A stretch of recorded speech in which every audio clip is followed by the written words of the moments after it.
So the Cincinnati Bengals truly have a backup quarterback problem. I think after watching the first two preseason games, we can all come to the conclusion that there is definitely a situation where if Joe Burrow is not healthy or his calf strain in any way sets him back, we're probably not going to win too many games with Trevor Siemian or Jake Browning. Now, of course, Trevor Siemian was the addition where we wanted to bring in a veteran quarterback and hopefully have someone behind Joe Burrow after losing Brandon Allen that could win games. And in all honesty, as a starter in the NFL, Trevor Siemian is 13 and 17. So it's not like this guy has never played games and won games. He has. Now, Jake Browning has looked far better than Trevor Siemian in preseason so far. But the problem is Trevor Siemian's the only one of the two who's actually played in real NFL games. Jake Browning, while yes looked good last year in preseason, also looked this good this year in preseason, but he's never played an NFL game, and we don't know if we can trust he can go out there and play at a high level when the game really matters. Now, of course, keep this in mind during the preseason so far. Neither quarterback has had our star receivers out there. I mean, the best receiver they've had out there was Trenton Irwin. So there was no Jamar Chase, T. Higgins, etc. But throughout training camp, we have seen play after play after play where Trevor Siemian has simply overthrown Jamar Chase, T. Higgins, Tyler Boyd, and Irv Smith. Now, he's had some plays where he hit the guys, which is awesome, but a lot of bad throws throughout training camp, and that continued throughout the preseason so far with the first 2 weeks. He's been overthrowing a lot of guys. Now, again, like I said, Jake Browning hasn't had that much of a problem with those situations, but again, he's not the veteran, right? He's not the guy who's played many games and seen different defenses and we can really trust in a real game scenario. So, what do we do? And I saw a couple polls online from Bengals fans saying that 82% say that they want to see us sign another quarterback in free agency. Keep in mind, right now, working out contracts with Joe Burrow, T. Higgins, working out different extensions with Cheeto, Chase, etc. So money right now is kind of tight for how much we can spend on certain players. Now, the veteran options we could bring in is Carson Wentz, Matt Ryan, Tom Brady. Obviously, Tom Brady's retired, but Joe Flacco, Nick Foles, Chase Daniels, Bryce Perkins, Chris, and Tim DeMorit. Now, overall, listen, a veteran quarterback bringing someone in like Carson Wentz, Matt Ryan, or Joe Flacco, I would say for the most part, I think Matt Ryan's actually retired too. It's going to cost you a pretty penny. You're not going to bring these guys in for league minimum. If these guys are going to join the squad, they're going to join the squad for a good amount of money. And that's really going to be the problem and dilemma. Right now, we're going to be paying, Trevor Siemian little to no money. Same thing with Jake Browning. So that's really the beauty of having those guys as backup quarterbacks is that they're not costing us that much for them actually playing on the team. Now, what you could do is sign an incentive-based contract where you say that you make more money if, again, hypothetical, knock on wood here, Joe does go down and you have to come in the game and become a starter. The problem with a lot of backup quarterbacks is they like to get paid good money because they are okay with being a bench rider and getting paid good. And especially with the fact that, this team could easily go to the Super Bowl this year, it's one of the situations where, maybe we can use that as leverage to get someone for cheaper, but I don't know how far it's actually gonna go. Carson Wentz, if he's signed somewhere, he's gonna want money. We've heard from the past how he's not really a good locker room guy. He's kind of a, tool, as they would say. He's definitely going to be a questionable character. And with our locker room, you're not going to come in here and act like that in any way. You're going to be booted out right away. But again, like I said, it's going to cost a lot of money to pick up Carson Wentz. I saw a lot of Bengals fans saying we should anyway, just pick him up, have him as a backup quarterback. But you got to keep in mind, it's not like he's going to be that much better than Trevor Siemian. I know Trevor Siemian looks really bad, but you got to also keep in mind that Carson Wentz, when he was with the Colts, he didn't really look that great. He definitely struggled a lot. So, again, Is he going to be better than Trevor Siemian? It's very possible, but it's very possible he isn't. And it's very possible he's just going to be costing us way too much money to pick up and try to add, a band-aid to the situation if Joe is not out there.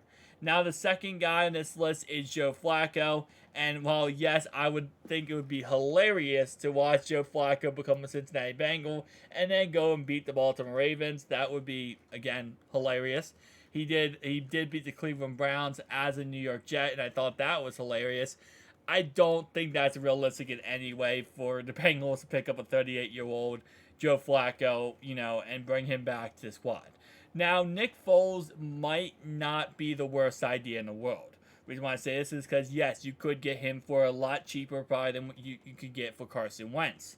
This could also give you an option of, really just have someone back there that has been not only in a Super Bowl. Yes, Nick Foles has been in a Super Bowl. When Carson Wentz went down injury, Nick Foles took that playoff squad, took him throughout the playoffs, and got him to the Super Bowl and won a Super Bowl. So you got someone with a Super Bowl experience, I would say, which is nice. And you also got someone who I think is overall, I think, pretty similar to Carson Wentz's potential / talent.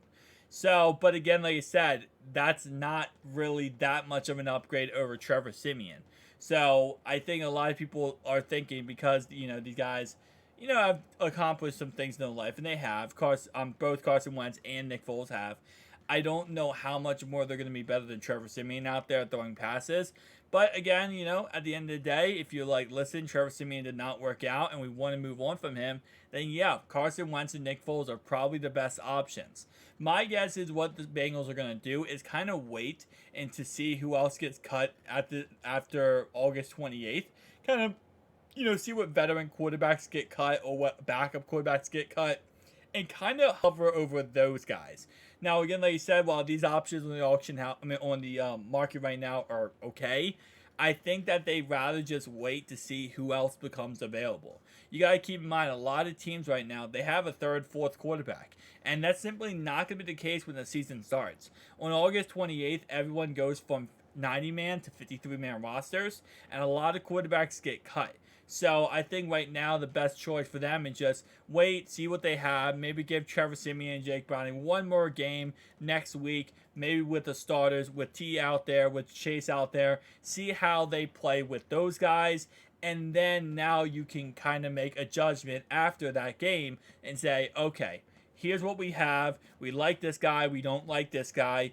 And then they can go back to the drawing board and say, okay, now that the cuts have happened, we can actually look toward maybe going for someone who just got cut from a team, right? Rather than kind of making a forced decision right now, where in all honesty, it's not going to help you out right now. You pick up Carson Wentz or Nick Foles right now, and you put him in the preseason, yeah, he might look a little bit better, but at the same time, maybe not. You got to keep in mind, if you pick him up right now, the game is going to be what? Today's Sunday.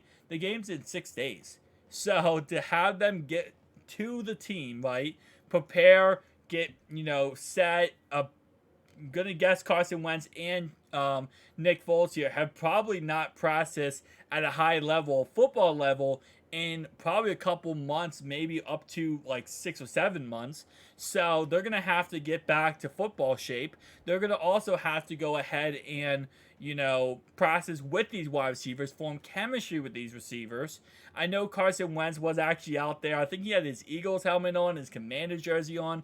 He was posting videos trying to get someone to sign him, trying to get people to look at him. So I know he's a lot better football shape here than Nick Foles is. But, again, then we pick him up, we sign him. Now he has to play with backups because, again, he might get one series with the starters. But other than that, he's going to be throwing Trent Irwin, Yoshi, Charlie Jones, etc. And I like those guys, don't get me wrong. But to have to form chemistry with those guys right away, and that might take some time, growing pains. And then he does play week 1. Let's say Joe did have a setback, which he won't. If he had a setback and they had to play week 1, now they have no chemistry with our starting receivers. This is the problem with bringing in a backup quarterback, halfway through preseason, or actually more or less at the end of preseason. So again, like I said, there's a lot of different moving factors here. My guess is, again, if the Cincinnati Bengals are going to be picking up another quarterback and getting rid of Trevor Siemian or getting rid of Jake Browning here, I think it's going to come after the 28th when people get cut and they see more options available. I don't think they're going to look at the options here and say, yup, that's it, we're going to make the move. It's very possible also, again, they do not pick up a guy who is a name that we know and love. They might pick up somebody who's a no name. They might pick up someone they think has potential.